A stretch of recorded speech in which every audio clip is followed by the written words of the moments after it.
மீனராசிக்காரங்க புதுமையான சிந்தனைக்கு சொந்தக்காரங்க, பூ போல மனசு, கோபத்தை மறைச்சிட்டு சிரிப்பை மட்டும் காட்டக்கூடியவங்க, எடுத்த காரியத்தை எப்படியாவது முடிச்சிடணும் அப்படிங்கிறக்காக கஷ்டப்பட்டு போராடக்கூடியவங்க, நல்லது கெட்டதை முழுசா தெரிஞ்சவங்க, குரு பகவான ராசி அதிபதியாக கொண்டவங்க, எல்லா இடங்களையும் நேர்மையும் உண்மையும் மட்டுமே நம்பக்கூடியவங்க, உங்களுக்கு சொந்தமோ பந்தமோ அது தப்புனா அது தப்பு தான், வெட்டு ஒன்று துண்டு ரெண்டுன்னு பேசக்கூடியவங்க, உங்களை ஒருத்தர் பஞ்சாயத்து கூட்டு போற அப்படின்னா நீங்க கூட்டு போற பக்கம்லாம் சப்போர்ட் பண்ண மாட்டீங்க. எந்த தரப்புல நியாயம் இருக்குதோ அங்கதான் நீங்க சப்போர்ட் பண்ணுவீங்க. உண்மை நியாயத்திற்கு மட்டுமே என்னைக்குமே கை கொடுப்பீங்க. உண்மைக்கு புறமாக எந்த ஒரு விஷயத்தையுமே செய்ய மாட்டீங்க. இதனாலதான் உங்களுக்கு நிறைய கஷ்டங்களும் துன்பங்களும் அதிகமாகவே ஏற்பட்டுக்கிட்டு இருக்கு. தங்களுடைய கஷ்டத்தையும் கண்ணீரையும் கடுகளவு கூட மற்றவங்களுக்கு தெரியாம பார்த்துக்குவாங்க.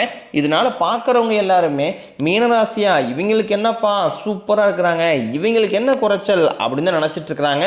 ஆனால் சாப்பாட்டு கூட கஷ்டப்படுறது உங்களுக்கு மட்டும்தான் தெரியும். மீனராசிக்காரங்க வாழ்க்கையில் பிறந்ததுலேருந்தே கஷ்டம் தான். நீங்கள் நினைப்பீங்க மீனராசிக்கு மட்டும்தான் கஷ்டம் இருக்குதா, ஏன் எல்லா ராசியும் தானே கஷ்டப்படுறாங்க அப்படின்னு நினைப்பீங்க. மற்ற ராசிக்காரங்களை விட உங்களுக்கு தான் கஷ்டங்கிறது கொஞ்சம் அதிகமாகவே இருக்குது. கஷ்ட காலத்தில் திரும்பி பார்க்க கூட ஆள் கிடையாது. ஏதோ தட்டு மாதிரி எந்திரிச்சு நிற்கிறப்போ உங்களை குறை சொல்கிறதுக்குனே நிறைய பேர் தேடி வருவாங்க.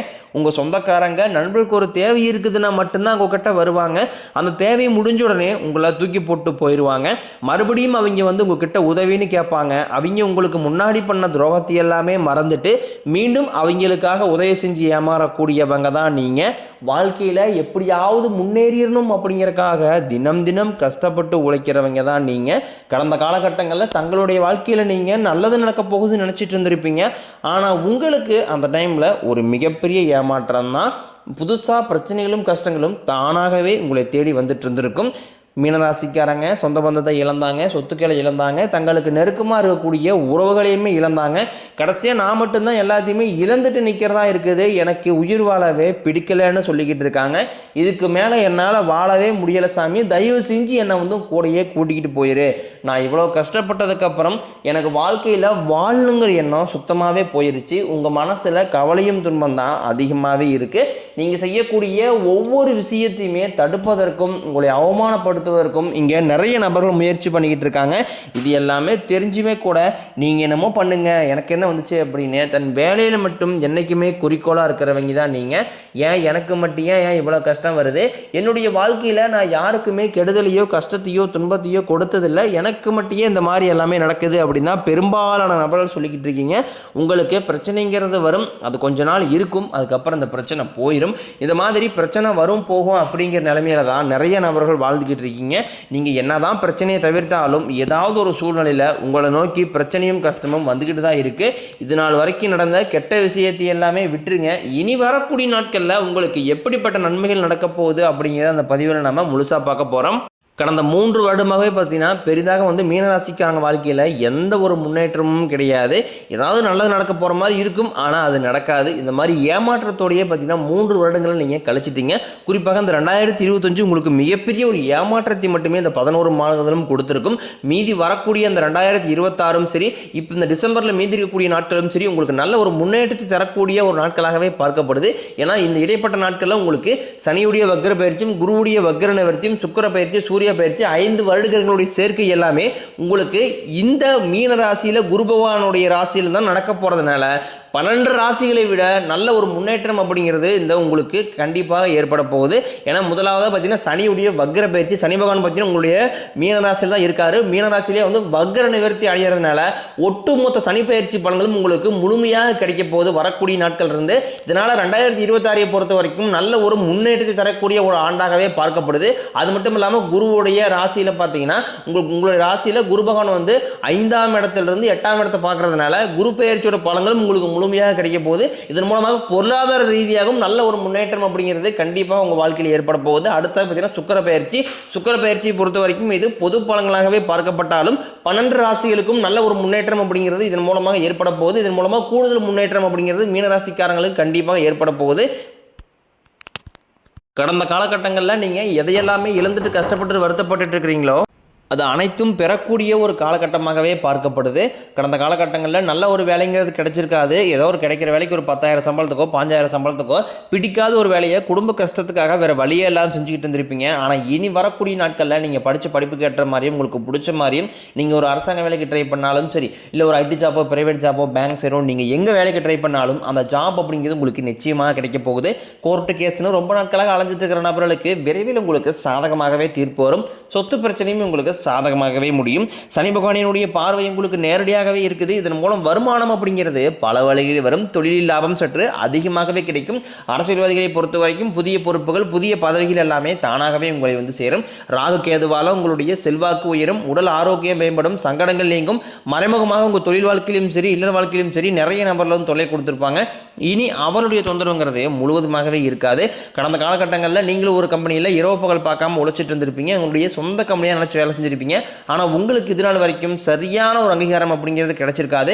உங்களுக்கு அப்புறமோ இல்லை கூடிய கூட நிறைய நபர் வேலைக்கு வந்திருப்பாங்க. அவங்களுக்கு நிறைய சலுகை எல்லாமே கிடைச்சி நல்ல ஒரு முன்னேற்றத்திற்கு போயிருப்பாங்க. ஆனால் இனி வரக்கூடிய நாட்களில் உங்களுக்கு சம்பள உயர்வு பதவி உயர்வு உங்களுக்கு மேலே இருக்கக்கூடிய அதிகாரிகளுடைய ஆதரவு முதற்கொண்டும் உங்களுக்கு கிடைக்க போகுது. இனி உங்கள் வார்த்தைக்கு மதிப்பு மரியாதை கிடைக்கும். அந்தஸ்தில் நீங்கள் எதிர்பார்த்த உயர்வுக்கு போக போகிறீங்க. இனி நினைச்சது எல்லாமே நடக்கும். தொழிலில் வியாபாரம் தடைகள் அனைத்தும் விலகும். லாபம் அதிகமாக கிடைக்கும். முன்னேற்றம் உண்டாகும். வரவேண்டிய பணம் விரைவில் கைக்கு வந்து சேரும். குடும்பத்தின் நெருக்கடிகள் விலகும். செல்வாக்கு அந்தஸ்து உயரும். வெளிநாட்டு முயற்சிகள் வெற்றியை தரும். தெய்வ சிந்தனை அதிகமாகும். பெரியோர்களுடைய உதவிகள் கிடைக்கும். உறவில் இருந்த சண்டை சச்சரவு முழுவதுமாகவே விலகும். புதிய நண்பர்கள் உங்களுக்கு உதவி செய்வாங்க. தொழிலில் ஏற்பட்ட நெருக்கடிகள் நீங்கும். முடைய கிடந்த நிறுவனங்கள் மீண்டும் இயங்கும். வியாபாரத்தில் எதிர்பார்த்த லாபம் கிடைக்கும். புதிய தொழில் தொடங்கக்கூடிய முயற்சிகள் அனைத்தும் கண்டிப்பாக உங்களுக்கு வெற்றியை தரும். கடந்த காலகட்டங்களில் திருமண நிலை அப்படிங்கிறது பார்த்தீங்கன்னா மீனராசிக்காரங்களுக்கு நிறைய பிரச்சனையும் சிக்கலையுமே பெரும்பாலும் சந்திச்சிருப்பீங்க. இதில் குறிப்பாக பார்த்தீங்கன்னா பெண்களுக்கு ஏதாவது ஒரு வகையில் திருமணம் அப்படிங்கிறது அடைஞ்சிருது. ஆனால் ஆண்கள் தான் ரொம்ப ரொம்ப பாவம். ஏன்னா அடிச்சு பிடிச்சி நிச்சயதாரத்து வரைக்கும் போனால் கூட அக்கம் பக்கம் இருக்கிறவங்க தெரிஞ்சவங்கன்னு கெடுத்தவர்களே நிறைய நபர்கள் இருக்காங்க. அது மட்டும் இல்லாமல் ஜாதகத்திலையும் பார்த்தீங்கன்னா சுத்த ஜாதகம் ராகு கேது ஜாதகம் செவ்வாய் ஜாதகம்னு சொல்லி இதன் மூலமாகவும் திருமண தடை அப்படிங்கிறது அதிகமாகவே ஏற்பட்டுக்கிட்டு இருக்கு. இனி வரக்கூடிய ஒரு 6 மாதங்களுக்குள்ள விரைவில் நீங்கள் திருமண வாழ்க்கைக்குள்ள நீங்கள் அடியெடுத்து வைக்க போறீங்க. வாழ்க்கை துணையை இழந்த மீனராசி ஆண்களோ பெண்களோ அடுத்து வந்து 2வது திருமணம் அதாவது மறுமணம் பண்ணலாமா வேண்டாமா அப்படிங்கிற ஒரு மிகப்பெரிய குழப்பத்தில் இருப்பீங்க. இரண்டாவது திருமணம் பண்ணும்போது சொந்தக்காரையும் தப்பாக பேசிடுவாங்களா, ஊர்க்காரையும் தப்பாக நினைச்சிருவாங்களா, அவங்கன்னு நினைப்பாங்க இவங்க நினைப்பாங்க அப்படின்ட்டு இதற்காகவே 2வது திருமணம் பற்றி யோசிக்காமல் இருக்கீங்க. இப்படி பொருளாதார சூழலும் இப்படி காலகட்டத்தை வச்சு பார்க்கும்போது ஒரு சிங்கிள் பேரண்டால அந்த சொசைட்டியை சர்வே பண்ணுறது ரொம்ப ரொம்ப கடினம். நீங்கள் எதிர்பார்த்த மாதிரியே நல்ல ஒரு மறுவாழ்க்கை அப்படிங்கிறது விரைவில் உங்களுக்கு அமையும். குழந்தை பாக்கியத்திற்காக ஏங்கிய மீனராசி நேயர்கள் பார்த்தீங்கன்னா எங்களுக்கு மேரேஜ் ஆகி 3 வருஷம் ஆகுது சாமி, 5 வருஷம் ஆகுது, 8 வருஷம் ஆகுது, நாங்களும் போகாத ஹாஸ்பிட்டல் இல்லை, பார்க்காத ட்ரீட்மெண்ட் இல்லை, வாரத்தில் 3 நாள் கோயிலுக்கு போய் வழிபாடு செஞ்சு வந்துட்டு இருக்கோம். ஆனால் எங்களுக்கு குழந்தை பாக்கியமே இல்லை சாமி அப்படின்னு தான் நிறைய நபர் சொல்கிறாங்க. கண்டிப்பாக வரக்கூடிய ஒரு 6 மாதங்களுக்குள்ள நிச்சயம் உங்களுக்கு குழந்தை பாக்கியம் அப்படிங்கிறது விரைவில் உண்டாகும். பிரிந்திருக்கக்கூடிய கணவன் மனைவி எல்லாமே பார்த்தீங்கன்னா டைவர்ஸ் அப்ளை பண்ணி வெயிட் பண்ணிட்டு இருப்பீங்க. அப்படியே சண்டை போட்டு தனியாக பிரிஞ்சு வாழ்ந்துகிட்டு இருப்பீங்க. நீங்கள் மீண்டும் ஒரு முறை நேரில் சந்திச்சு பேசக்கூடிய வாய்ப்பு கிடைக்கும் பட்சத்தில் கண்டிப்பாக இருவரும் ஒன்றாக இணைந்து வாழ்வீங்க. கடந்த காலகட்டங்களில் காதல் அதிகமான தோல்வியை மட்டுமே சந்திச்ச ராசின்னு பார்த்தீங்கன்னா அது முழுக்க முழுக்க நீங்கள் மட்டும்தான். நல்லா லவ் பண்ணிட்டு இருந்திருப்பீங்க. திடீர்னு ஒரு சண்டை சச்சரவு ஈவோ பிரச்சனை மூலமாக அந்த லவ் வந்து பிரேக்கப் ஆகிருக்கும். இல்லை வீட்டில் போய் சொல்லும்போது பெற்றோர்கள் வந்து உங்கள் காதலுக்கு தடையாக இருந்திருப்பாங்க. ஆனால் இனி வரக்கூடிய நாட்களில் உங்கள் காதலை வெளிப்படுத்தும் போது அந்த காதல் கண்டிப்பாக கைகூடும். வீட்டில் போய் சொல்லும்போது பெற்றோர்களே உங்களுக்கு முன்னாடி நின்று திருமணம் செய்து வைக்கக்கூடிய வாய்ப்புகள் அதிகமாகவே உள்ளது. இனி வரக்கூடிய நாட்களில் கடினமான காரியத்தையும் சுலபமாக செஞ்சு முடிப்பீங்க. உங்கள் எளிமையான பேச்சு திறமையால் நீங்கள் அனைவருமே கவர்ந்து எழுப்பீங்க. சமூகத்தில் உங்கள் பெயருக்கும் புகழுக்கும் படிப்படியாக முன்னேற்றம் வரப்போகுது. சிலருக்கு படிப்பதற்காகவும் வேலை விஷயமாகவும் தொழில் விஷயமாகவும் வெளியூர் வெளிநாடு போகக்கூடிய வாய்ப்புகள் எல்லாமே கிடைக்க போகுது. உங்கள் குடும்பத்தில் கடந்த காலகட்டங்களில் எந்த ஒரு சுப நிகழ்ச்சியுமே நடந்திருக்காது. இதை நினச்சி வீட்டில் கூடிய பெரியவங்க எல்லாமே ரொம்ப வருத்தப்பட்டு இருந்திருப்பாங்க. ஆனால் இனி வரக்கூடிய நாட்களும் குடும்பத்தில் திருமணம் சீமந்தம் புதிதாக வீடு கட்ட ஆரம்பிப்பீங்க. கிரகப்பிரவேசம் போன்ற சுப நிகழ்ச்சிகள் எல்லாமே நடக்க போகுது. மீனராசியை பொறுத்த வரைக்கும் நீங்கள் ஆண்களோ பெண்களோ அரசு வேலையோ தனியார் வேலையோ கூலி வேலையோ நீங்கள் எதிர்பாராத வருமானம் அப்படிங்கிறது உங்களுக்கு இரட்டிப்பு மடங்காக கிடைக்க போகுது. சேமிப்பு அப்படிங்கிறது பல மடங்காக உயரப்போகுது. இதன் மூலமாக கடந்த காலகட்டங்களில் உங்களுக்கு ஏற்பட்ட கடன் பிரச்சனை அனைத்தும் வரக்கூடிய நாட்களில் முழுவதுமாகவே நிவர்த்தியாக போகுது. நீங்கள் போய் ஒரு மீனராசிக்காரங்களை பார்த்து கேட்டீங்க அப்படின்னா எனக்கு 3 லட்சம் இருக்குதுங்க, 5 லட்சம் இருக்குதுங்க, 10 லட்சம் இருக்குதுன்னு சொல்லுவாங்க. கடன் இல்லாத மீனராசிக்காரர்கள் நீங்கள் பார்ப்பதே ரொம்ப ரொம்ப அரிது. அந்த அளவுக்கு பொருளாதார ரீதியாக மிகவும் சிரமப்பட்டவங்க தான் நீங்கள். ஆனால் இனி வரக்கூடிய நாட்கள் ஒரு மிகப்பெரிய ஒரு அசுர வளர்ச்சி அப்படிங்கிறது உங்கள் வாழ்க்கையில் ஏற்பட போகுது. உங்களை தேடி பார்த்தீங்கன்னா புதிதாக ஒரு உறவு வேணும் வரப்போகுது. அந்த உறவு பார்த்தீங்கன்னா உங்களுடைய புதிய நண்பராக இருக்கலாம், இல்லை புதிய காதலியாக இருக்கலாம், இல்லை வருங்கால மனைவியாக இருக்கலாம், இல்லை புதிய தொழில் பார்ட்னராக இருக்கலாம். இவர்கள் மூலமாக நல்ல ஒரு தொடக்கம் அப்படிங்கிறது 2026 உங்களுக்கு ஆரம்பிக்க போகுது. இவர்கள் மூலமாக 2026 அப்படிங்கிறது உங்களுக்கு வெற்றியை தரக்கூடிய ஒரு ஆண்டாகவே பார்க்கப்படுது.